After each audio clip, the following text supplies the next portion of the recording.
our team online shortly. You are receiving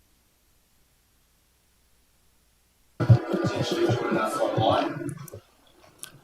You do have to speak in here, so it's... Some of our elected members were potentially looking to join us online, but ultimately today is about an update from our Earthtech team around the potential BPO solution that will be shaped up along with pricing and further details as we move into the new year for our council elected members to make a decision. So we'll certainly, ahead of that point, be bringing a discussion back to NLG and PMG, but really today is about just open, transparent sharing of information, so you'll get a heads up at the same time as council officers in this space.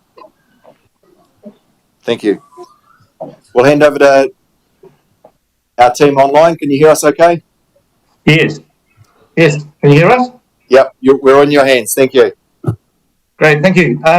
Well, first of all, literally sincerest apologies for not being there today. We actually thought by our travel mode and the direction of our travel through Wellington, we thought we'd make it and we would avoid any other difficulties, but we ended up being fogged out, or by Wellington being fogged in, so we couldn't land. So we just on went the engines a bit more, and we came back to Auckland. So we really apologise for that.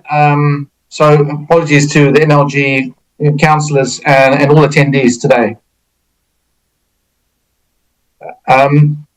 Okay, so we'll just introduce ourselves. I'll introduce myself. For those of you who have never met me, it's good to meet you all. Really would like to come. We'd like to all come back in person, and probably do a final version of what we're doing. The 3 reports of this BPO engineering for the Levin landfill site. My name's Lindsey Strachan. Looks like Strachan. I'm a civil engineer by trade, although I've got a master's in environmental engineering, well, actually sanitary engineering, which I got at the University of Cagliari in Italy, which is with Raffaello Cossu. And if you know Raffaello Cossu, he's probably one of the leaders in landfills, landfill leachate, landfill gas, etc. So it was just good to study with him and University of Padova. Anyway, so I love landfills, and I've been involved in landfills for several years. I've had times in landfills in the Middle East, on the Far East, Malaysia, and African continent, and a lot of landfills in Europe as well, mainly UK and Italy. And so, very good to be with yourselves and doing this project with you. And I'll hand over to Philip. Good afternoon. Also reflect our apologies. We thought we could see Wellington, we didn't. It was all just white cloud, and we ended up flying home. So anyway, we just want to do our best in teams. So just appreciate your patience, and just welcome any feedback or clarification as we go through. I'm one of the directors at Earthtech. I'm a hydrogeologist. Been working in groundwater for about 34 years, and a lot of that is to do with landfills. Locally, did some consenting around Awapuni, which also had a contamination or a solid, built up solid plume at the base of that landfill, and was involved with the consenting of that for Palmerston North City. I also was on the consenting team for the recent extensions Bonnie Glen, and I'm the project hydrogeologist for Enviraway site at Hampton Downs. So reasonably familiar with leachate indicators and groundwater chemistry and things like that associated with refuse landfills. So what I'd like to do, we'll go through our slides, and then I'll be speaking to the front end of the presentation, and then once I'm through with that, then I'll hand it over to Lindsey. So where we're at, we've completed the detail, basically the site characterization of what we need for detailed design for the remedial work. So part of this was, there's borehole 101, which is a nested piezometer set on Hokio Beach Road, and basically we've got sufficient information. So we just released a report which basically summarises where we're currently sitting with the geological model, and then we've been doing some. We're currently in the middle of groundwater modelling. So the site characterisation, we that was carried out earlier this year, and the report that's come out is basically what's called a conceptual groundwater model report. So that really compiles all the expert knowledge that we've currently got about the site, previous landforms, aerial photographs, and then compiling all the geology and groundwater information to really what I call the conceptual groundwater model, and then that's what the numerical modelling is based on. In terms of the numerical modelling that we're doing, we'll be presenting the results of the flow model. What we normally do in these situations, we calibrate a flow model to reflect current groundwater flow, and then once we've got that sorted, then we go on to solute transport. So we're early days on the solute transport modelling, but we're through on the flow modelling at this stage. And then Lindsey, once I've presented that to you, Lindsey will be looking at, on the basis of the volumes that we've got for pump and treat or drain and treat, where we're sitting with treatment options, and where we sit with process and monitoring in terms of validation in terms of the system. So this is a shot. Basically, yeah, you're probably quite familiar with this. For those who aren't, it goes from the unlined area, old landfill area 1 is on the lower part of the screen, so north up the page. And then we've got the investigations. Groundwater flow is from the south to the north. So, and the boreholes that we put in for the detail investigations was really aligned to groundwater flow and targeting the maximum concentration of the ammoniacal nitrogen solute plume. So what we do is we look at leachate indicators. When I say leachate indicators, these are solutes that have the highest mobility in groundwater, the least affected by attenuation, and so that would be usually chloride. EC is part of that, and then we've been tracking ammoniacal nitrogen and boron. So the investigations that we did, they're the investigations in the boxed outline. So we did a whole series of CPTs. That's just a Dutch cone probe just to see how the aquifer looked. The aquifer materials were actually a lot denser than we appreciated. We were able to just go through the full thickness of the aquifer. I think just 107, we just touched the aquitard. And then we did a series of infill bores. We had C2 was a point of interest, but we wanted to define how the concentration in the solutes was distributed in the aquifer, so that could really inform what the most efficient way of capturing the concentrated solute that we needed to do, and to bring that into treatment.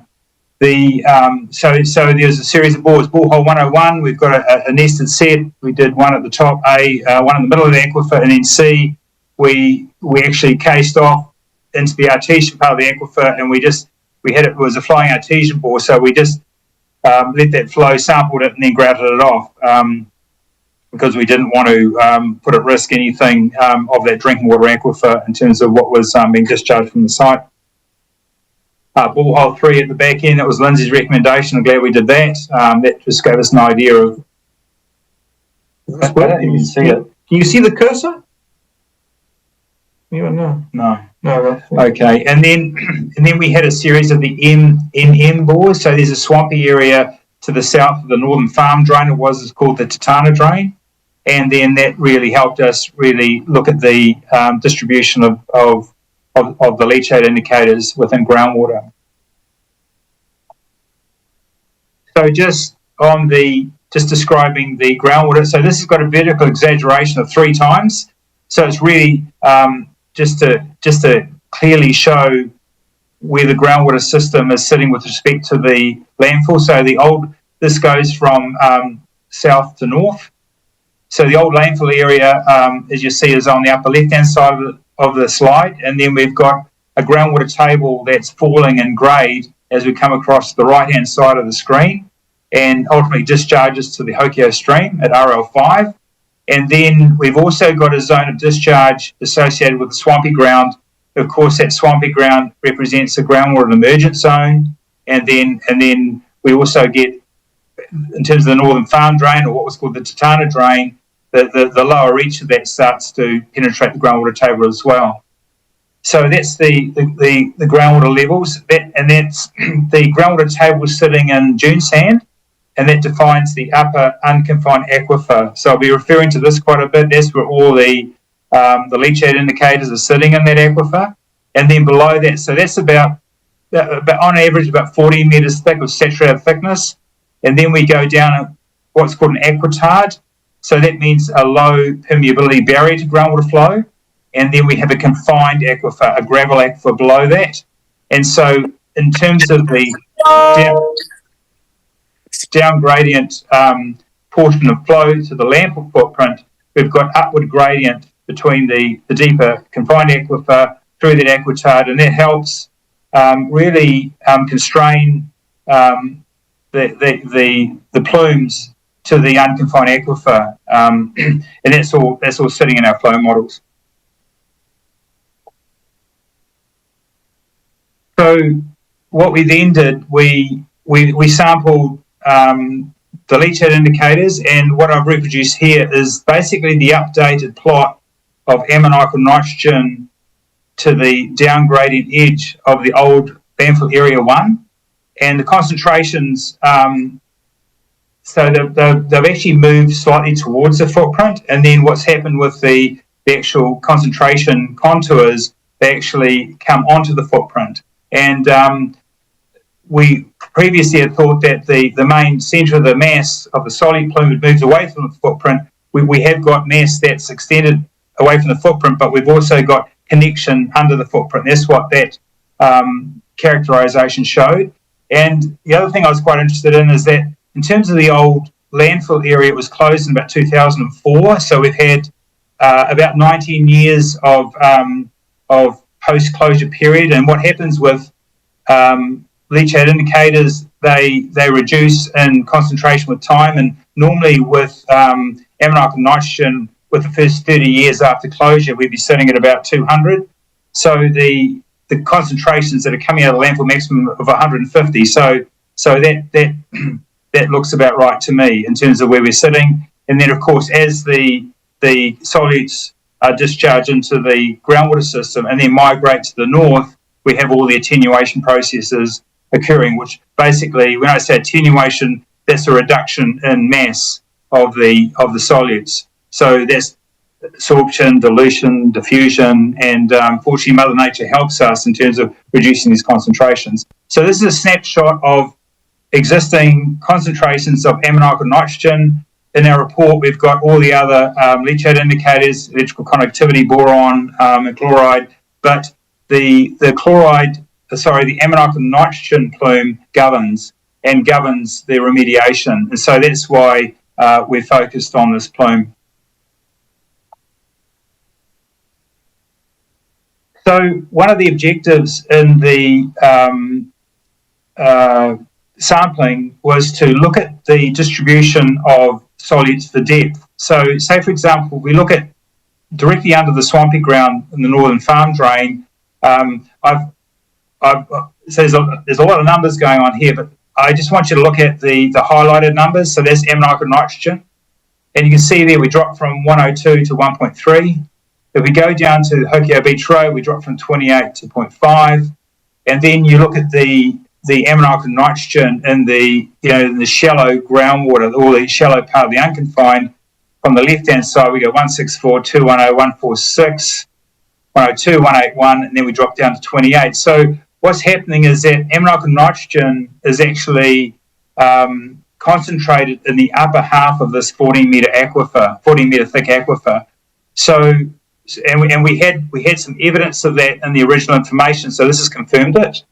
And what it means is that in terms of the remediation, the most efficient way of remediating this is to put in a groundwater inset drain, because that really is very efficient in terms of picking up flow. If we had to capture solid from the full depth, we'd be more looking at boreholes, and it's not so efficient because you have like a series of pinpricks capturing flow, and there's flow in between the bores. However, because we've got the stratification of ammonium and nitrogen in the aquifer, it assists us in terms of the remedial works. We can put in an appropriate interception system that really captures the upper half of that groundwater flow path.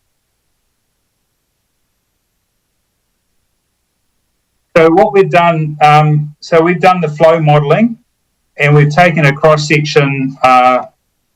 Basically, we've taken this cross section here, which is cross section BB, and we've run a two-dimensional flow model. And so this is at the point of maximum concentration in the plume. So what we then did is say, well, let's scale this up in terms of basically when we did our first groundwater report, we had two options. We had a shallow drain option, and we had bores. So because we've got the solute sitting in the upper half of the aquifer, it makes it quite efficient for looking at this shallow drain option. And by shallow drain, so what we're doing in the model now is that we determine the pumping head in the drain, and then we determine how much water we can capture in the system that we're going to deal with that would otherwise report to the Hokio stream or would otherwise report to the swampy ground in the northern farm drain. And all the model does is that there's a cutout there in the upper part of the figure. So say, for example, the actual ground levels on that leading edge of that wetland is about RL 6.5, isn't it? Yeah, RL 6.5. So as soon as I saw this hydraulically, I said we should put the pumping level at RL 5. So it's only 1.5 metres down at the pumping level, but obviously we've got to have a submergence in the drain. So it's very, very sensitive to level. But this is the sort of nature. It'll just be a conventional groundwater drain. As we come south, the ground rises. Obviously, there's some more constructability issues as we come south. But I'll let Lindsay talk about that. So that's what what I want to show you the results of the modelling. Okay, so I just wonder whether we just pause a little bit just to make sure that everyone's sort of, you're on the big screen in the theatre here. We're just trying to digest that information. So if I could kind of paraphrase that, last time we met, we were talking about a number of options. We talked about the need to do further boreholes, some of that on the Tatana property and the Hokio Beach Road. The data from that is sending and reinforcing a message that the leachate is sitting in that shallow groundwater profile, and at this point, that's lending itself to the drain type solution. So in some ways, we're eliminating some of the options that you were investigating in the previous phase. And you're about to present some evidence around that. I'll just trying to pause and check with the room that we're all keeping up.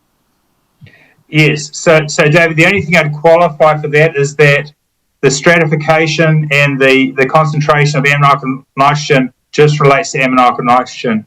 Like if we go down to chloride, say at the borehole 101 set, at the surface on chloride we're 113, in the middle piezo we're 104. So the chloride is actually has towards that end of the aquifer has actually sunk into the aquifer. So it's really to do with what's governing the capture, and it's ammonium nitrogen. And so therefore, to capture ammonium nitrogen, the most efficient way is to do with that shallow groundwater system. So in some ways, it is a little bit solute dependent. Okay. Okay, so these are our groundwater modelling results, and I've just really simplified it. So in terms of the flow of water from south to north under existing winter conditions, and there's not much difference between winter and summer because what happens, the Hokio stream and the swampy ground set up these constant head sinks and really does control the groundwater table. So the seasonality isn't huge in this area. So in terms of the numbers, we have 108 cubic metres a day reporting to the Hokio stream. So we're really just looking at the upper half of the aquifer, and then of course the upper half of the aquifer from the the swampy ground with about 115 cubic metres a day. So for those that are not familiar with those units, that's about a litre a second on each of them. But on my groundwater, we always tend to use cubic metres per day. Okay, and so what we then do is that we then, we're looking at it hydraulically, then I suggest we ran the flow model with a groundwater drain located just on the HDC property side, so on the upstream, immediately upstream of the Northern Farm drain, and we set the pumping level at RL5. Now you can see Hokio streams at RL5. So what we're doing now is that we're making it equivalent in terms of because the water always flows downhill and it goes to the lowest point. So we're now dropping a drain in, pumping at RL5, and then we're seeing the effectiveness of that capture of that drain. And so this is the solution. And what happens is that groundwater, rather than going all the way down the Hokio stream, will now want to report to the drain at RL5. And then in terms of the flows, the Hokio stream is reduced from 108 from the upper half, has dropped, is halved. We've now got 47. But that's interception of groundwater that has solute in it. See, so that's what we want to do. We want to see how well we can capture flow from the drain.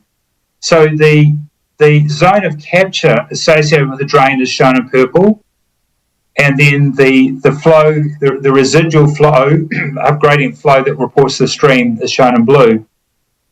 The other thing that happens is that if we've got a drain at RL5 and then a stream level at RL5, and we've got rainfall, we've got recharge in the model, we set up a divide between the two. So there's a very slight boundary that rises in the groundwater table, and you can see that the purple actually extends 35 metres downgrade into the drain, which is really helpful in terms of capturing the maximum concentrations in the solute. So if you just think of a flow field in the purple, that's what the groundwater drain's capturing, and that's, in terms of the flow model, it's the 287 cubic metres a day. Then we have that residual flow of 47 cubic metres a day going to the Hokio stream. So in terms of a bird's eye view of that, this shot here is the ammoniacal nitrogen plume, and then basically the groundwater capture zone associated with the drain pumping at RL5. And what we want to do, we want to intercept the majority of the concentration of ammoniacal nitrogen. And you can see already that we've got everything up gradient of us. So maximum concentration is 200 grams per cubic metre. But we've got this residual. We go to 150, then 100. But in terms of the drain at RL5, it still has this pumping ability to draw back water 35 metres to the north of the drain. And so that's quite a helpful thing in terms of drains are relatively cheap, but they're hydraulically efficient if your groundwater is shallow, and that's what it's showing in this figure here, that we're getting some benefit of the shallow drain in terms of capturing that whole area. So that's the window of the drain capture superimposed on the ammoniacal nitrogen plot.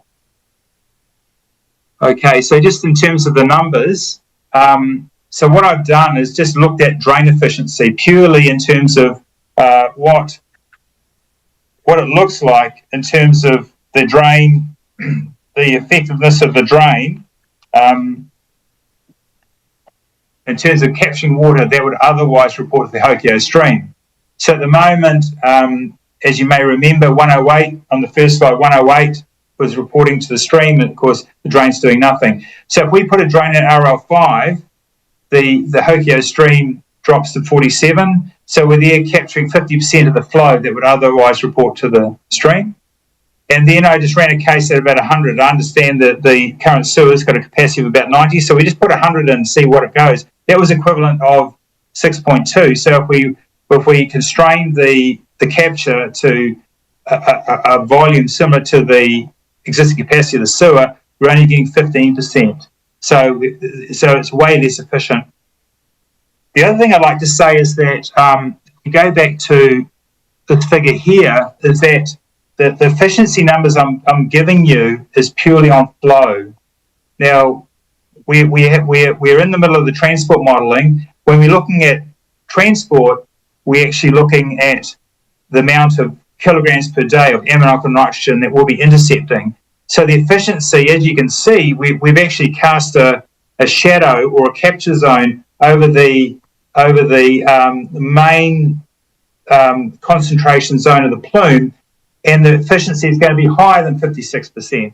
But I just needed to show something for today in terms of an actual number. So in transport, in terms of capturing mass, we will be a higher number than 56%.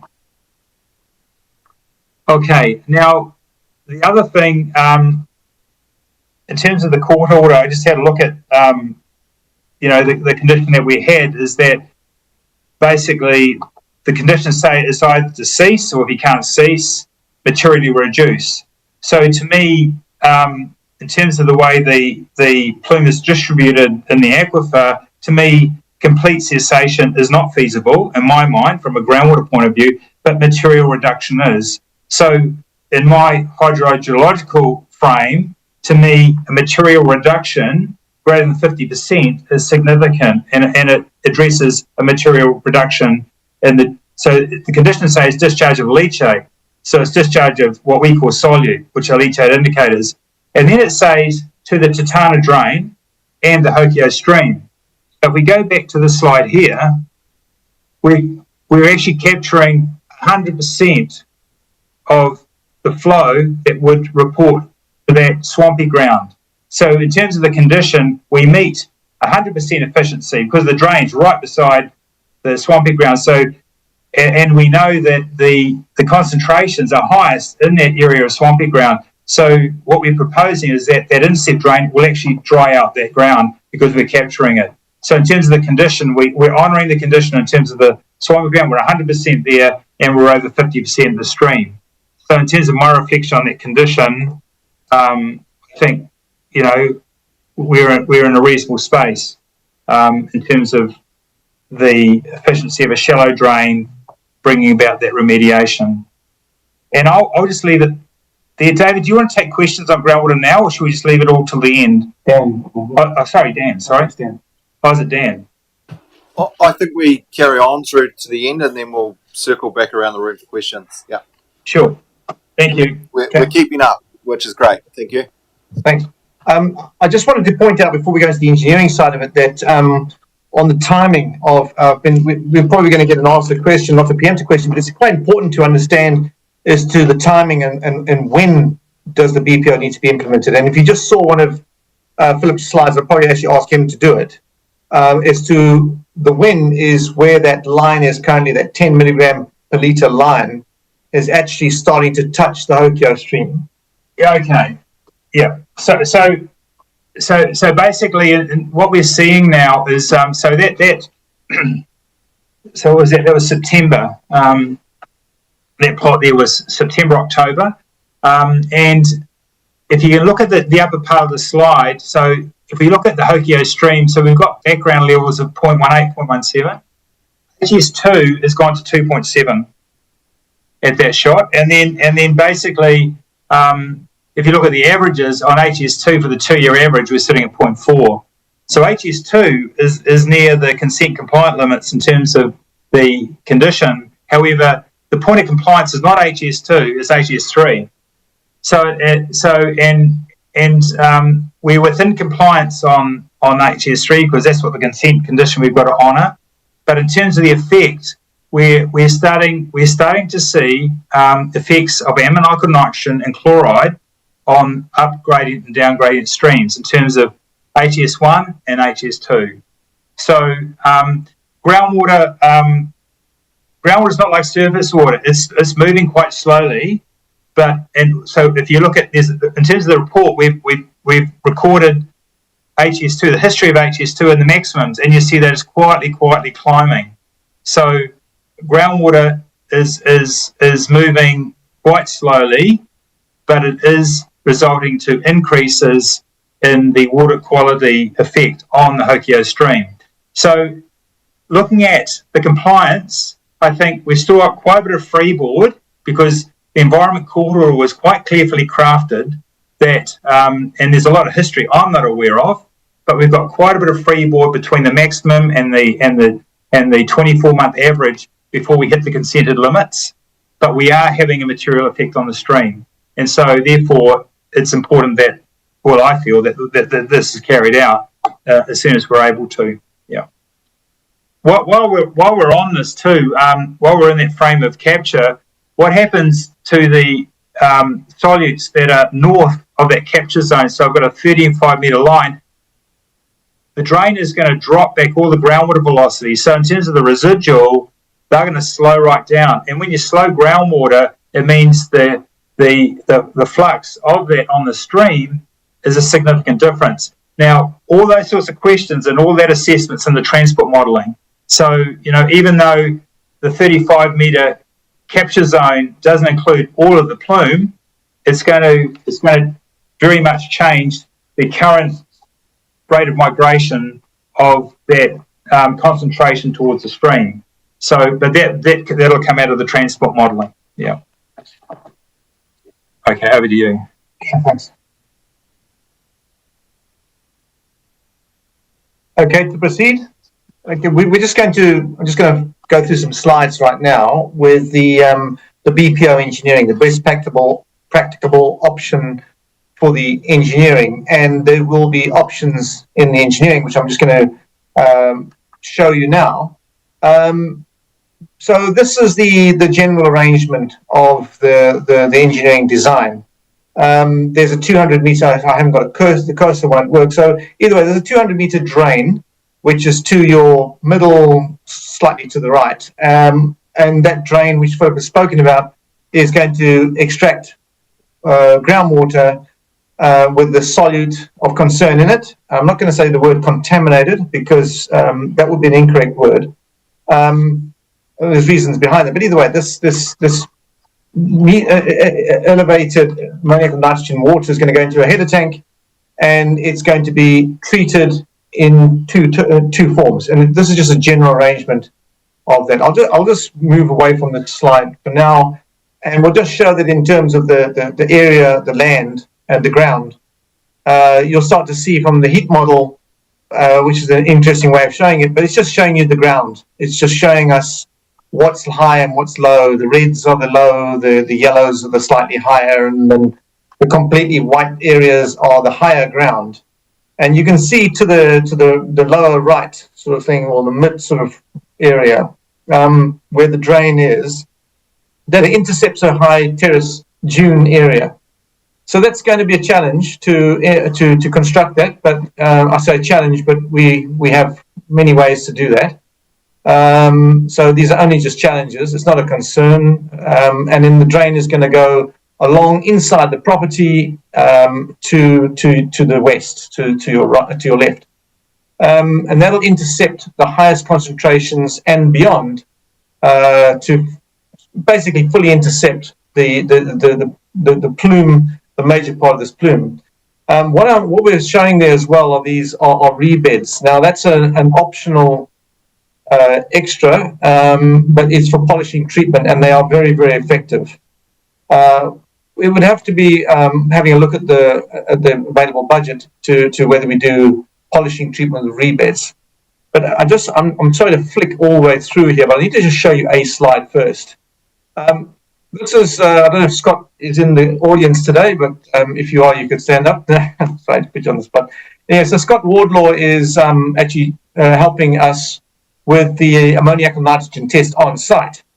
And to his left is to the left there is a little standpipe which is NM, I think that's NM3. Right, yeah. And that is we're just looking at on-site ammoniac nitrogen, and at that point there we've got high elevated ammoniac nitrogen. So let's just call it 200 milligrams per liter.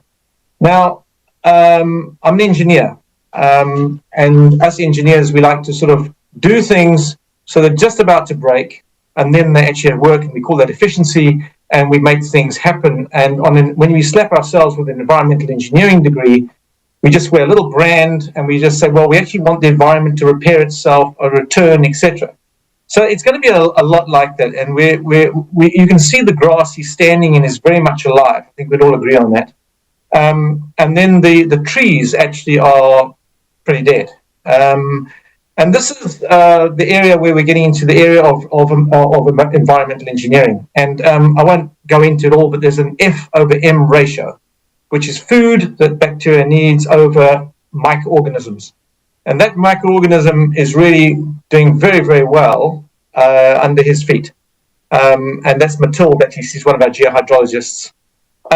So it's just to point out that sometimes when we're engineering things, we actually allow nature also to do its thing. And here is nature in the swampy ground, firmly doing its thing. It's consuming the ammoniac and nitrogen. It's living.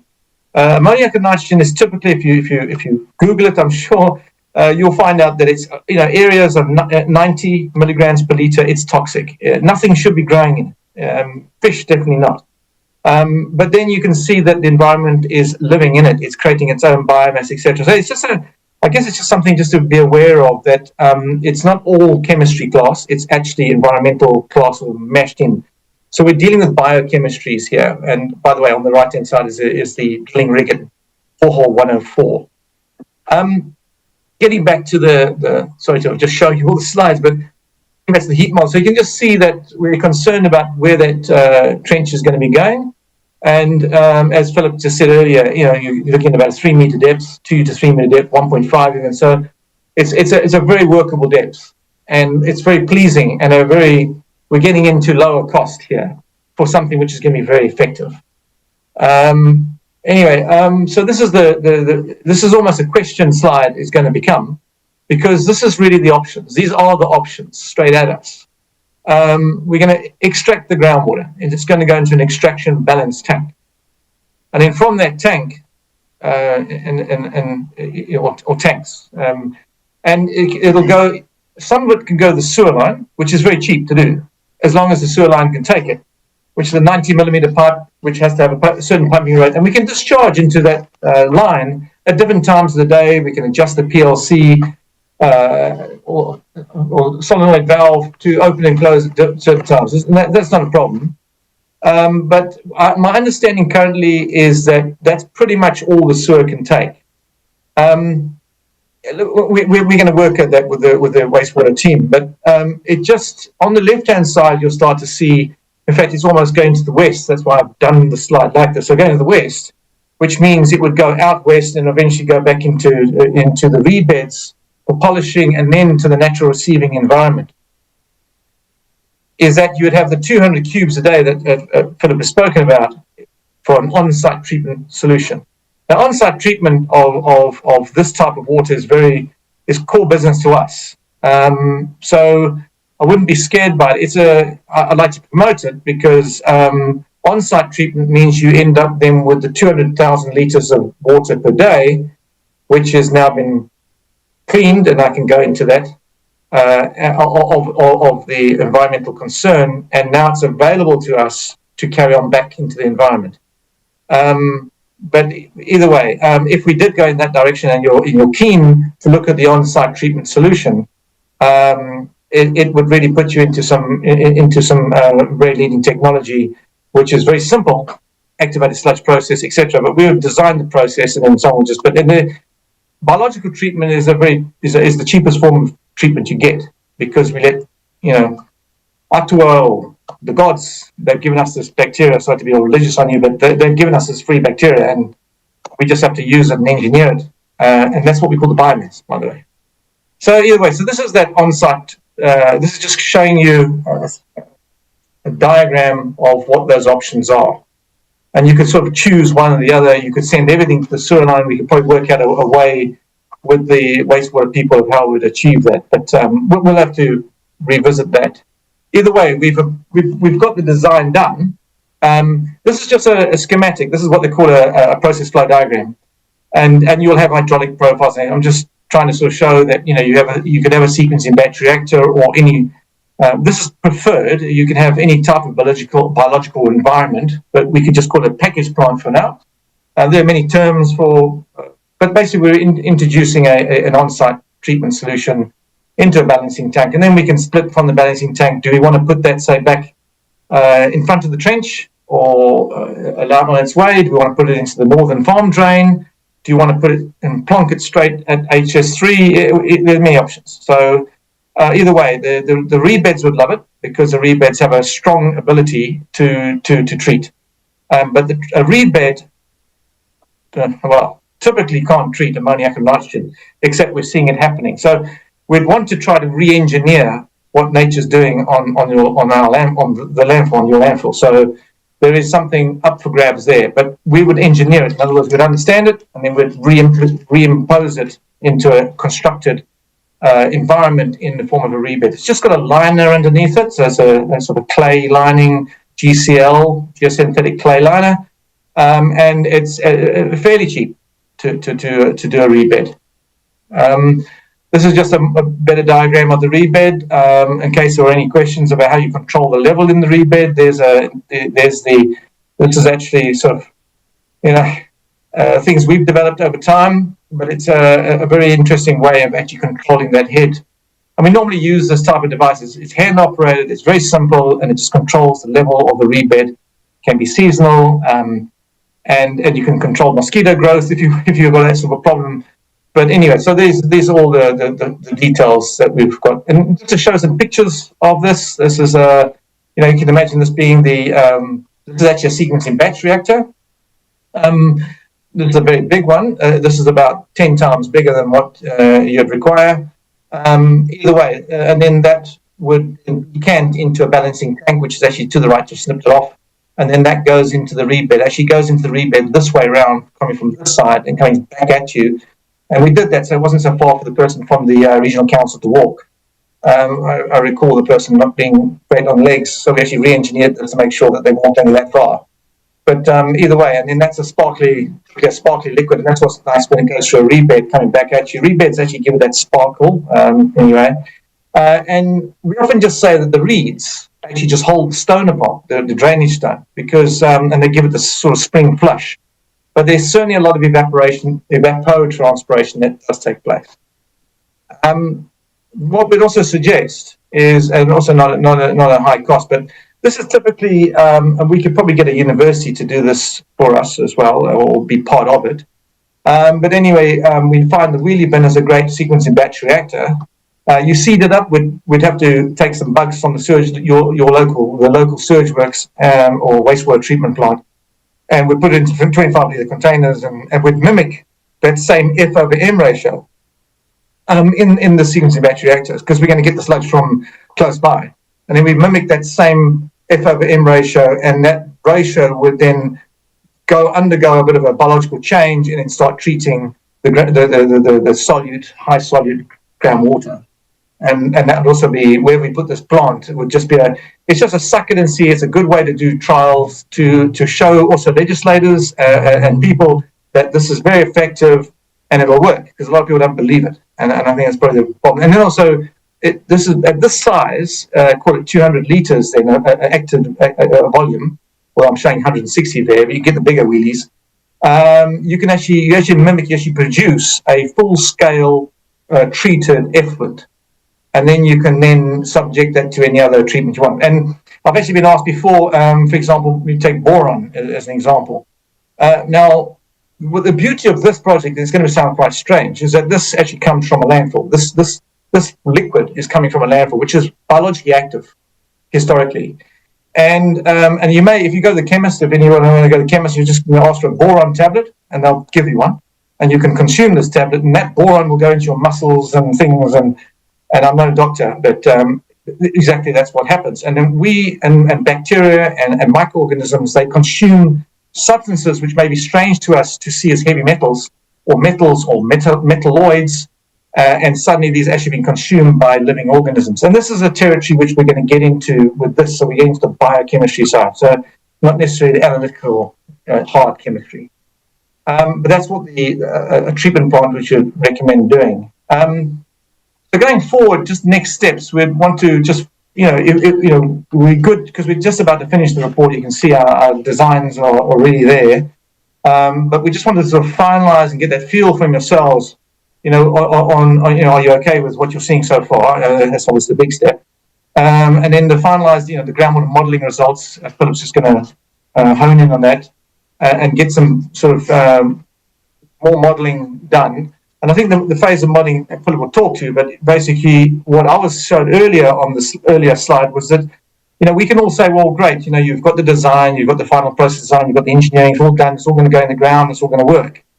But then how do we know that every year this is getting better? But where's our speedometer? And where's our tachyometer? Where's our mileage gauge that's showing you every year this got better? And that's what this modelling and that's what we're doing is, and it's one of the earliest discussions I actually had with David and Dan, was that you actually need monitoring to be talking to you. That every year you say, yes, we've actually done this year, it's better than last year.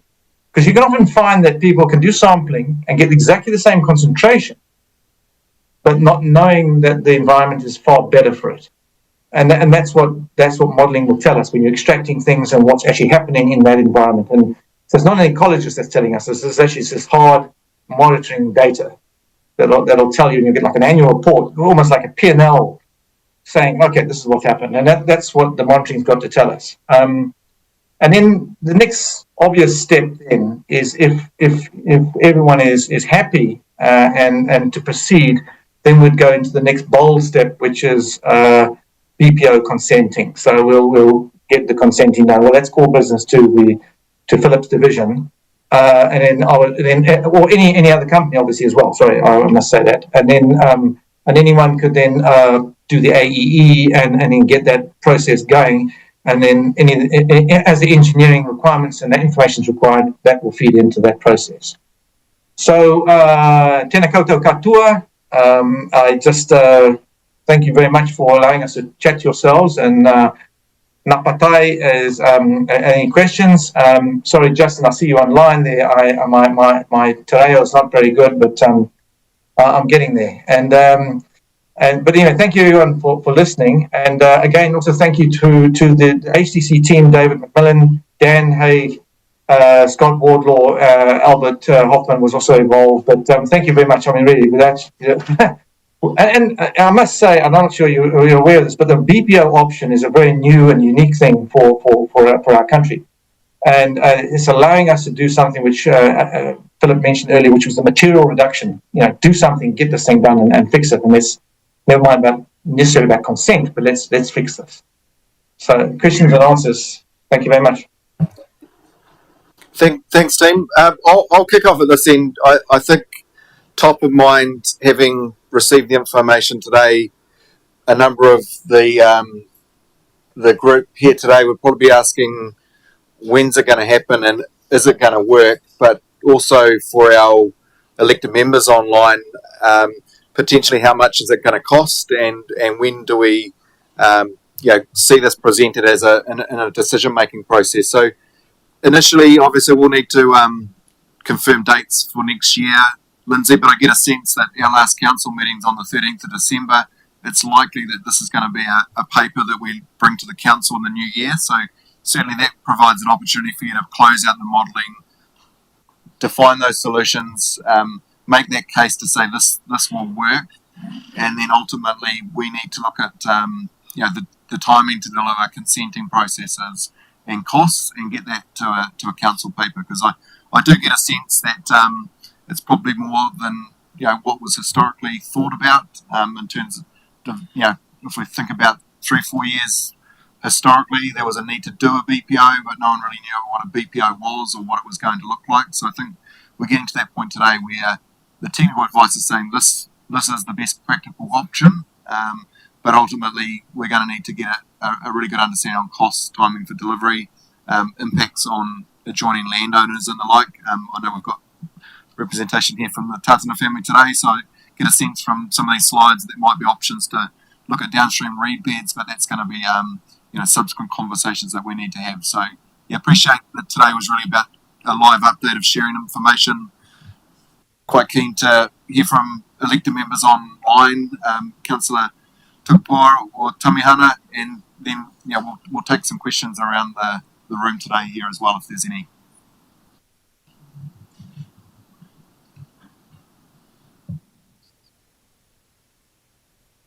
Kia matata, can you hear me okay? Yes. Thank you, Lindsay and the team, Daniel and everyone, for the great presentation. I don't have too many comments other than to say that I can see that a whole lot of work's been undertaken and really grateful to have this presentation today. I'm probably really just sitting here wanting to hear a little bit more, I suppose, from the group as well and see how we're steering. I think it's really important for me as a councillor to know if the direction that council are undertaking is in line with their thinking, and that we're crossing our T's and dotting our I's as we go along.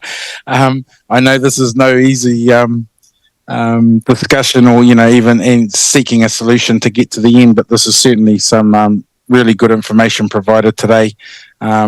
Grateful to hear too that our tātana whānau are present in these discussions and the wider grouping as well. So yeah, I just want to just hear a little bit more from the others that are present as well. Kia ora. Kia ora.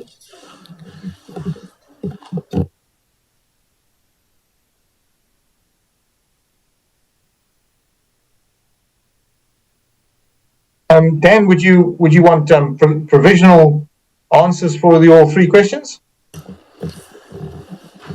I'm not seeking too much, not wanting to put you on the spot today, and I'm just conscious that I'm not seeking direction from our elected members today, and that we do need to present this information through official channels.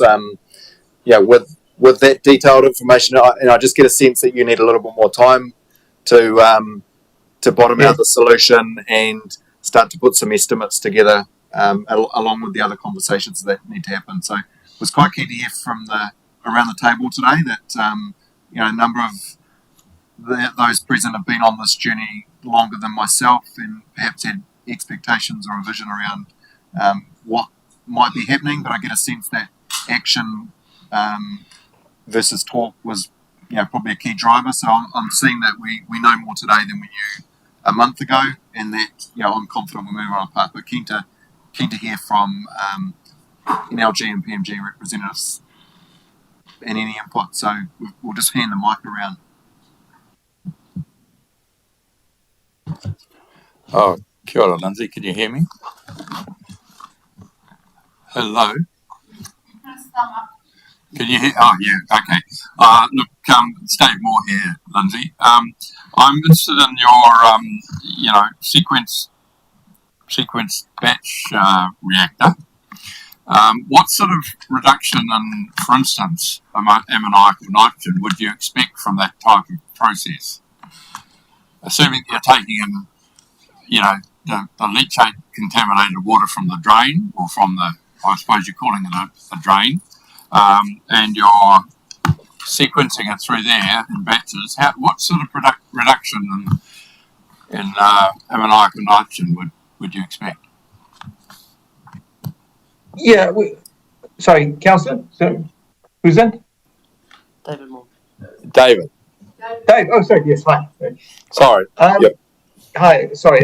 Yes, it's a kind of we'd expect, and you must expect 100% removal of ammoniacal nitrogen. So it's typically around about the 90, everything above 95% total removal of ammoniacal nitrogen. And when we say removal, the bacteria are consuming ammoniacal nitrogen, and it's an acid-forming relationship. So you've got to add some alkalinity. But there's a bit of a glorious moment there, because there's a lot of alkalinity in this water. So you might get it could be very cheap.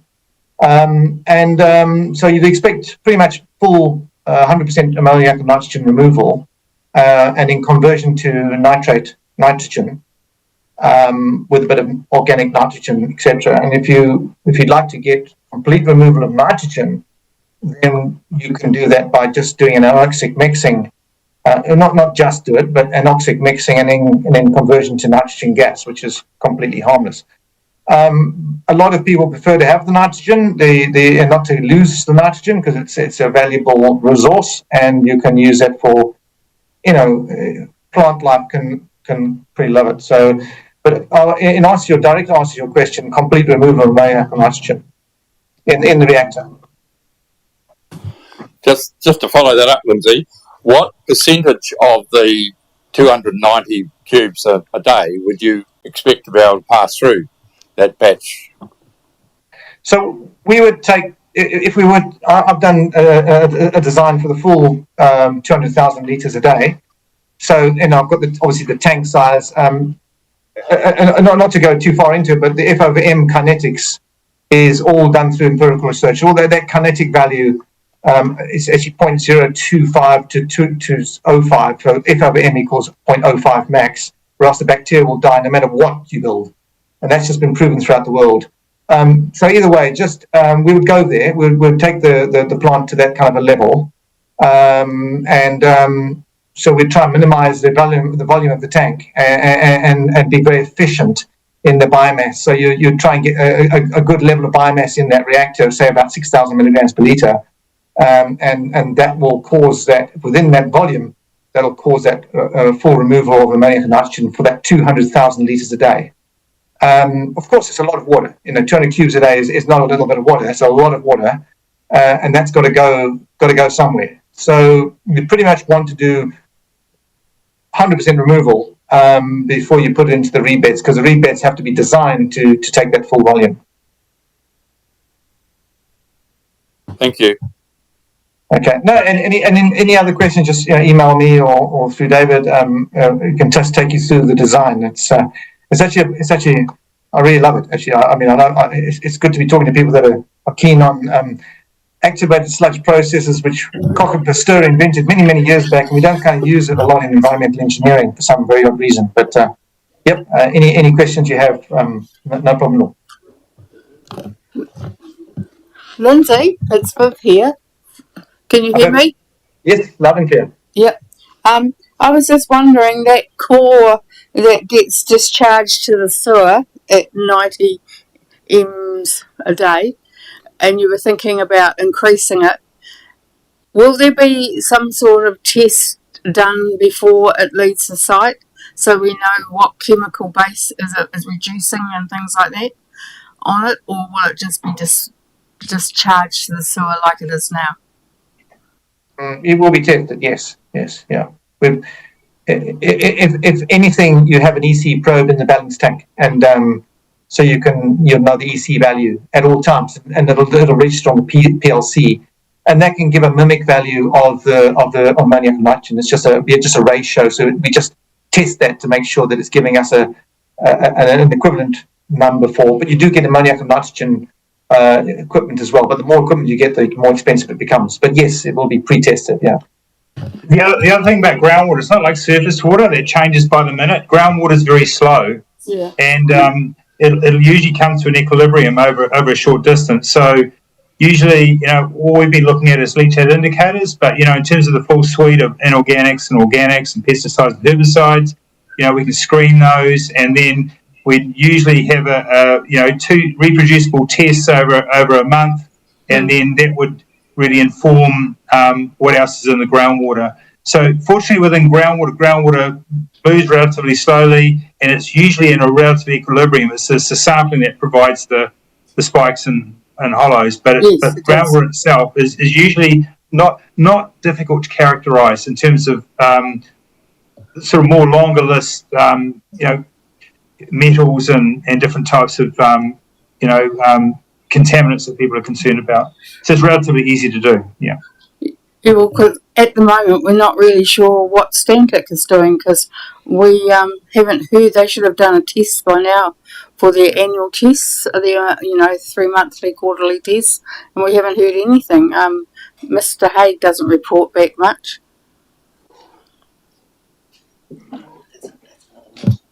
That testing is what's informing this work. So we've got all the results of those the recent analysis. All that data, yeah, and I understand, David, certainly we'll keep you in the loop with subsequent testing, but there was a round in October, yeah, and the next round would be January. So you did another one in October. Yep. And when you do get a copy of our report, you'll see that the data's updated in there. So yeah, that's right. Then we've also done verification testing, like when we, prior to handing over the boreholes, we did our own leachate indicators testing and sent it to an independent lab, different lab to Stantec, just as a check. So I was actually happy with the data. Hello, Lindsay. It's Dave Moore here again. My query is about the discharge to sewer on your diagram. I'm not sure what page it is, but it's that, the pages that's shown on the screen. The 900 cubic metres a day that you're saying, is that the maximum capacity of the pipeline from the landfill to the wastewater treatment plant? Are you aware? It's okay. I'm showing 90 cubes a day, but are you saying it's 900? No, 90 cubes. Yeah, sorry, I didn't mean 900. 90 cubes. 90, yes. I'm led to believe that is, or not led to believe. I'm fairly sure that that's the value, the maximum value that can go to that outfall. Okay, now the question I have though is that the leachate from the existing line landfill is also going through that pipeline. And I don't know what that volume is, but it would obviously reduce this 90 cubes a metre, 90 cubes a day figure. Yes, that value there is 22 cubes a day, from 14 to 22 cubes a day. So it's not a very high value. The only difference is obviously biologically it's a very high value because it's got 1,550 milligrams per litre of ammoniacal nitrogen in it, plus COD, etc. So yeah, it's a very different type of liquid. So biologically it's very high. Volume-wise, it's less than 25 cubes a day. Okay. So the capacity, the 90 cubes, has taken into account the capacity from the existing, the discharge of the existing line landfill. That's all in the mix. Yeah. Thank you. Thank you. Okay, so what you're saying then is that the capacity of the pipeline is actually about 100 and something, Correct. 115, say, Yes. and 25 or so of that is already accounted for. So you've got 90 surplus. We've got 90. Yeah, we got 90 freeboard, so to speak. Yeah, good. Yep. Okay, that's the question. Thank you. No, okay. Sorry, I'll make that clear in the report. Thank you. I think made a good point there, though, that it's in the mix in terms of that's where we've set the assumption. As you work through, if we need to go back and revisit that, we'll validate, we'll retest. If the solution doesn't work and we need more capacity, we can look at just how far we can push that. But it's certainly within a reasonable limit, knowing that if we needed to put more in one direction or the other, ultimately that's where the solution will lie. But we've had to make a reasonable assumption to help size the solution the team are working on. So, yeah. Thanks, Dan. Yes, well, yeah, and that part becomes the process design option side of it, of the design. So as a detailed design, it's almost then becomes a plug and play. Well, if you, for example, if you up the 200 and you make it 200 or you make it 150, you're going to be using less alkalinity, less pumping, less kilowatts on the on-site treatment, and et cetera, et cetera. It's all tied together in the design. Okay, just one more question, Lindsay. I'm aware that your engineered drain has got some sort of a liner, that is a perforated liner or a semi permeable liner, and then it's backfilled with gravel or something to that effect. Because I'm aware that the sand texture out there at Hilkio is very fine, and it's going to tend to clog up perforated liners or extraction pipes over a period of time. Have you done any trials, or do you intend to do any trials to see whether that would be a problem? We've done a lot of groundwater intercept drains in Matarangi, which is dune sand, very fine sand. So providing it's all to do with the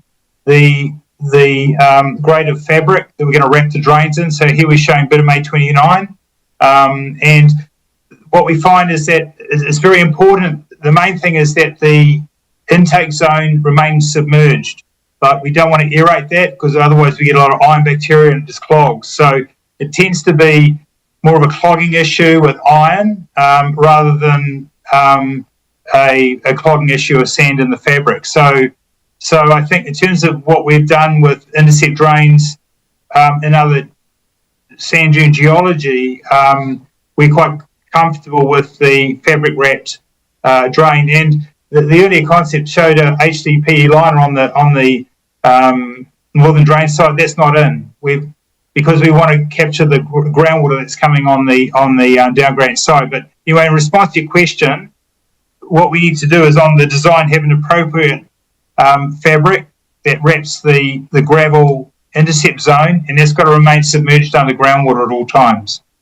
And we find if those things, and then we have, at the moment we're showing 210 millimetre Nexus perforated pipe, and then they also have the ability to be rodded, and because they're not too deep. So then if we have all those, we find these drains work quite well, under long-term conditions. Because I think you are aware that there's quite high iron content in the So provided we keep the drain, provided we keep the intake zone submerged, then we don't have the aeration of iron. So as soon as you have the groundwater table halfway through the intercept zone, we get all the aeration. The iron goes from into a aerobic condition, and we get all the iron slime. So we always make sure that it's quite typical. It's interesting in these dune form type ground conditions, we get elevated iron. So we've got to design for that, and that's and we find that provided we keep that grey box submerged below the groundwater table, we're okay. So that will be part of the design requirement to address both the iron fouling and an appropriate grading on that fabric wrapped of the drainage aggregate around the Nexus pipes, and the ability to rod the pipes as well, because we find in these places, once we leave, they all forget about it, and then the groundwater comes up, and usually we just have to get them to re-rod the pipes and wash them out, and then it all is fine, because there's a lot of design redundancy in that gravel pack. Yes, but it's got to be wrapped. Yeah. So the other three components of the drain design. Does that answer your question, Dave? Sorry? That answers your question, okay? Thank you. I'm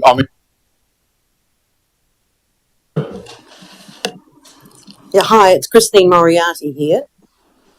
First of all, I want to thank you for what you put together, and hopefully it's the answer to some of our issues. But you have to be aware of the fact that for the last 20 years we've been shat upon in Hokio and promised all sorts of things, nothing that's been delivered. So that's why WECA have said that they'll pay for a peer review of the work you've done before any costing starts to happen. All right, so I think we have already indicated to you that we wanted to do that. What I need is some sort of timeline from you when we can see a finalised plan and when we can get that off to somebody who will review what you've done. I don't mean to put you down, but you have to understand that as a community, we are not very trusting. Okay, well, if I can make an initial response to that, on our way of flying to Wellington and back, I actually spoke to Lindsey and I said that in terms of the interested parties, it would be very helpful if they actually had an independent peer review, and we welcome that. We're normally working in the RMA space for consenting, and peer review is a very common approach, and that our work is checked and our work is commonly undergoes peer review. So there's no insult required, and often the solution can even be more robust, or things can be thought about from a different historical viewpoint. So we don't have any issue at all with a peer review, and I think it could be quite beneficial. Okay, thank you. So I need to probably liaise with Daniel when we can get a proper a full up design. Yes. Right. Just probably suggest we get a little bit further advanced with that design feasibility, get those costings together, and potentially want to run this past elected members, so there's an awareness and we can stand by a commitment around delivery before we go off with that independent peer review. But I'll connect directly up on timing for that. But no, I'm prepared to work with you, Dan. There's a risk to that we could go and get a peer review on a design that is never going to be built. But I'm happy to connect directly with Christine on just the appropriate timing for that. It's not an insult. It's, no, not at all. It's for us. Not at all. No. Welcome. Thank you. That would be great. Now, the other issue that I've got is, particularly for the councillors and the council, I suppose, more than you, is that what if this doesn't work, right? We can have all the good intentions in the world and all the good knowledge to make it work, but what if it doesn't, right? And so as a community, we need to have some sort of assurance that it will be continued to be worked on if it doesn't work. So I don't know, this is really, as I said, it's for the council and councillors, this question. Yeah, and obviously need to let our specialist team who have brought in to provide a solution that will work. The time to complete their design process, the opportunity of a peer review that's been offered is a great suggestion to help give confidence with the robustness of that. And then ultimately we need to present that information to our elected members to make a decision upon the information at hand, along with will it work, the efficiency of it, the costs, the long-term maintenance, the additional pumping, how this is all going to be managed so we can see the full picture, and when's it going to happen. Yeah. Just being mindful that the consent condition was around cessation or mitigate, or a material reduction, and it was very much captured at a point in time around an estimated cost of $350,000. I think with the work that's going into this and some of the work that's been presented today, I expect it's going to exceed that. So it's certainly something that we do need to to get a decision around the elected member table. But ultimately, we're not intending to jump to a solution and trial something until we're confident that it's going to provide some level of reduction or mitigation. So today's very much about update. It's not here's the final solution and we're seeking approval to sign that off. Yeah.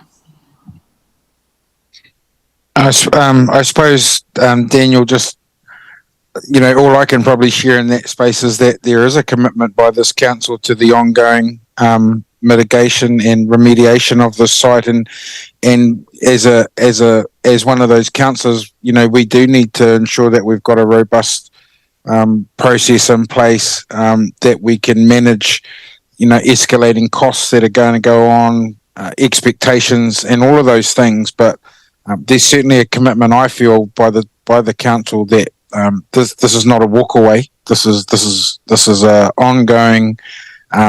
Do the best job we can with the tools that we have and what the community ultimately seek in this process, what the outcome that we seek. Yeah, so I mean, I'm only speaking for one elected member, but I certainly see the commitment. Kia ora, Justin. You expect to start all this, subject to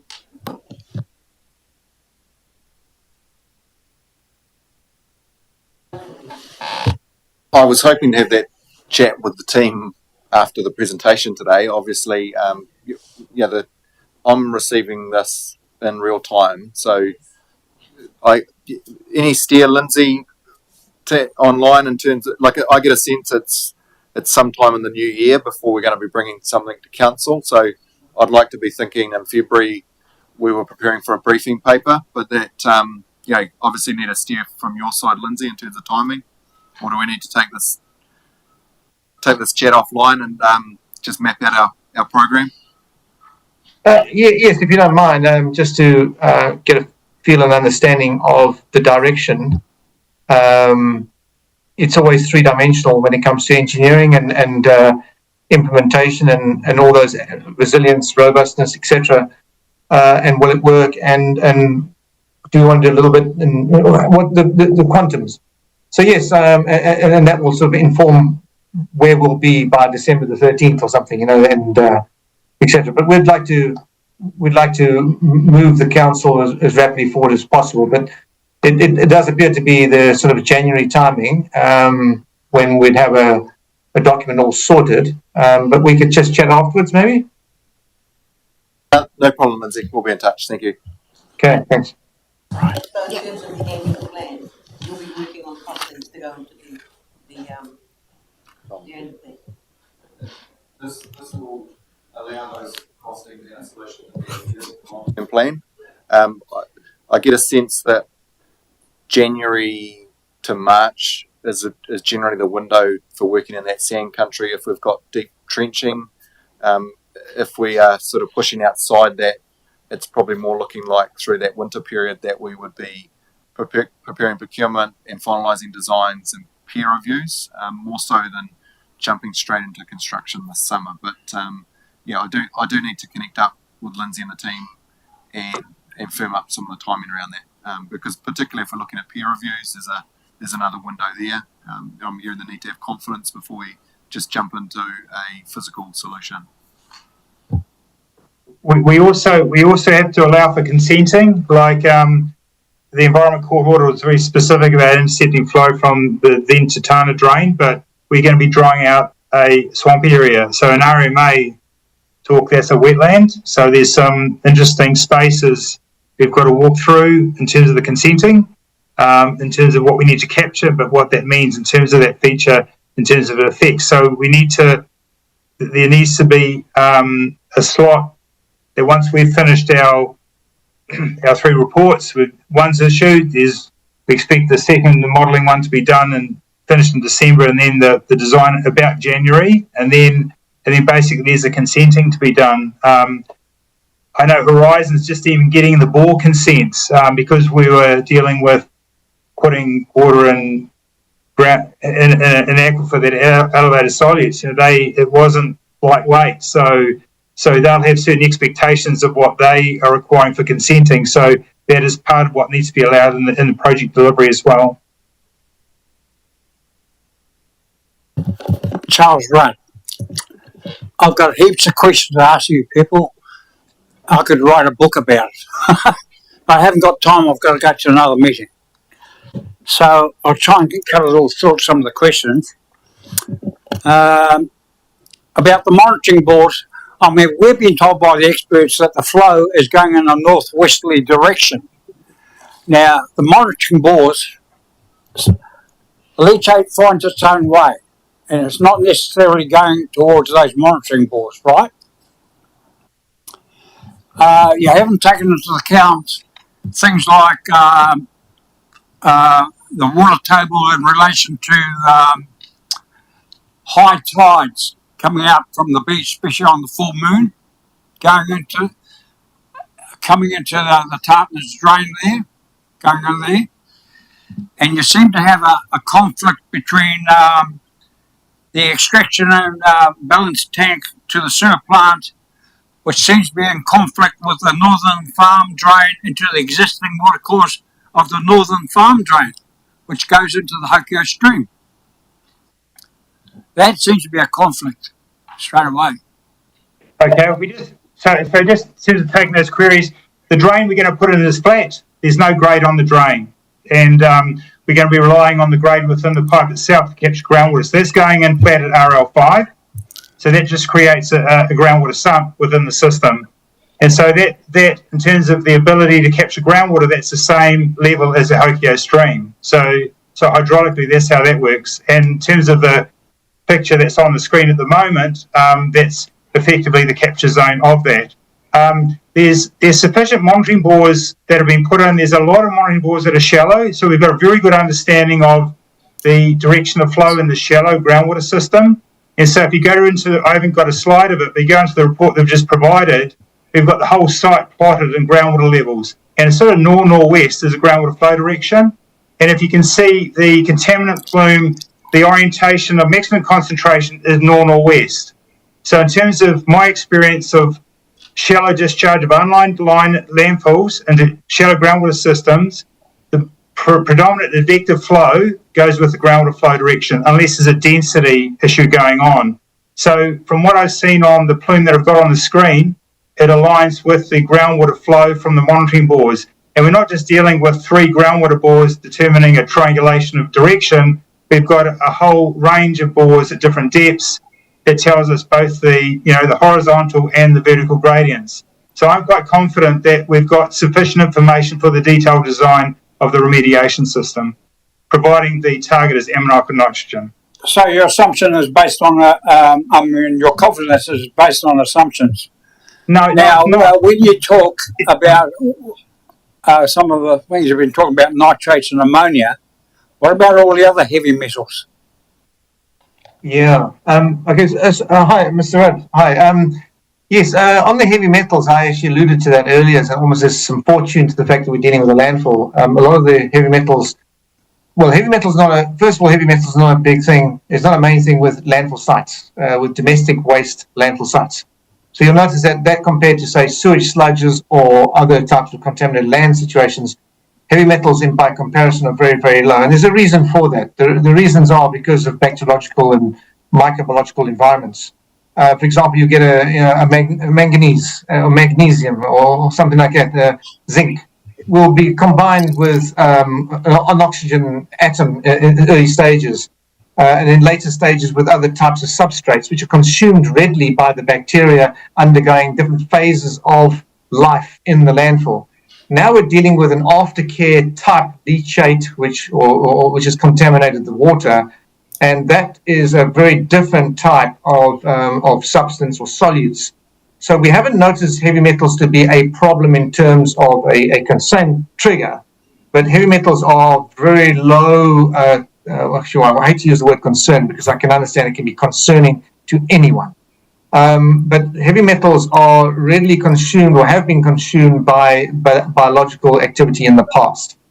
The reason for the concentration on ammoniacal nitrogen is because it's a substance or solute which is toxic and toxic to the receiving environment. An environment can handle most things, but it cannot handle these high levels of ammoniacal nitrogen. And also because there is that side which is the constriction of the consent. Of course, but I understand, and especially having spoken with you in the recent past, that consent's one thing, actually how it feels to people's mana and people and etc., it doesn't ring the same tune. So, but either way, getting to your question about that tying in with that and that tying with that, and is that out of sync or is it in conflict with? That is actually, I guess that's actually the heart, not to sound confounding about that, but that's actually the heart of the design. The design is allowing, so we literally extract. We can treat or we can throw. We can treat or we can throw. We extract. And even that plant I showed you earlier, this one here, the trial which we could do, this will actually just prove that. I mean, you could almost put the wheelie bin on top of the ground there, plug it in, and then that will actually treat the liquid in a very slow form, but that'll be going to the natural receiving environment. Done. Yeah, but so what I'm saying is magnesium and nitrates and stratification is very explosive. And my concern is out at Hokio, you've got a community living out there and visitors and people are fishing in the stream. I have deep concerns about all that and that landfill being there. Yes, so there's been too much of mitigation. Well, I believe that Horizons, the regulator, should be taking this council to court because they're only the permit holder.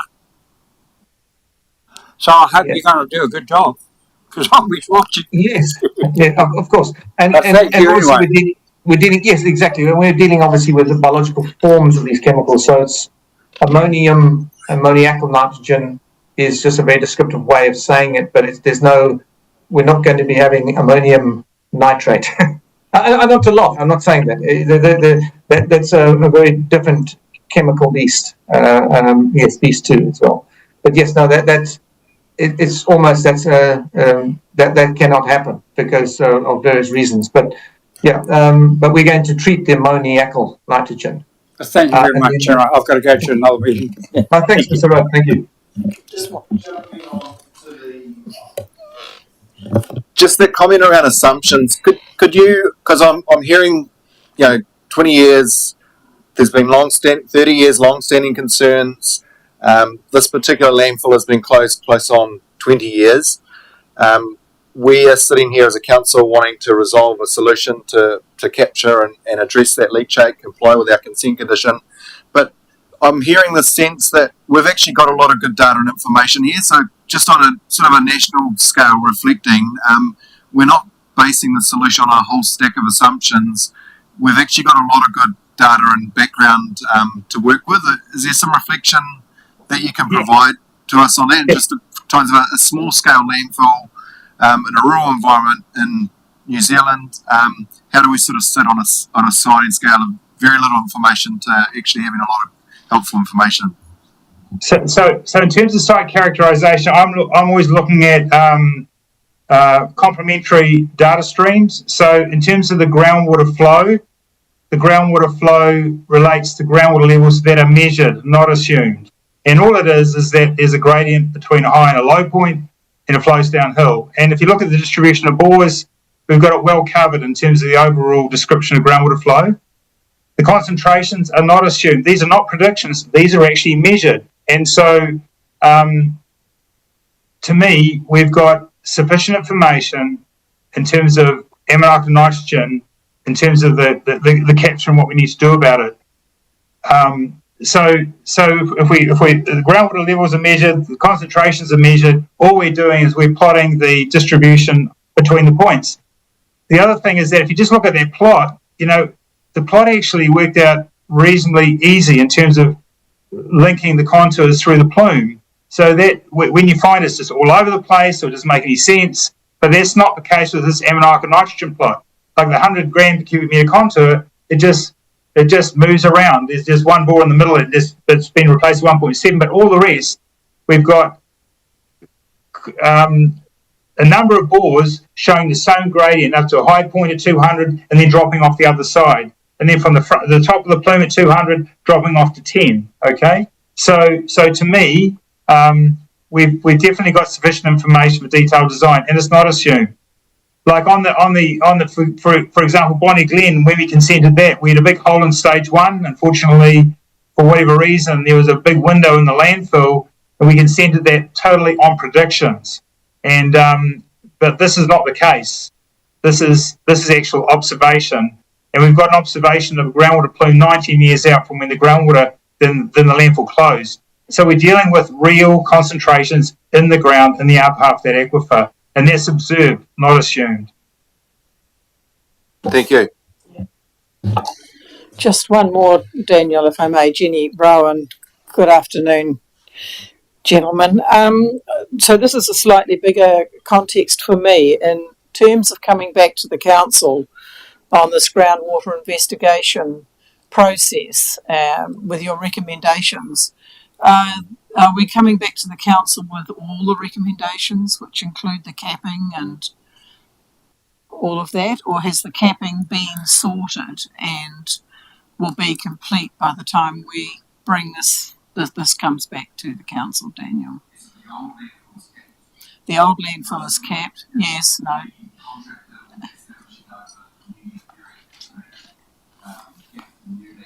Yes. In that January, February, that's the line new landfill that would be capped, in order to get grass established before winter. So, yeah, that's a separate, and that project has been committed by council. So it won't be coming back to council. It will be specifically around saying the investigation's been carried out for BPO. This is the solution that's been proposed, and this is the likely consenting pathway and costs associated with that. Which, obviously today is about development. When we come back to council, it'll be around seeking commitment to on a decision to move forward with the BPO solution.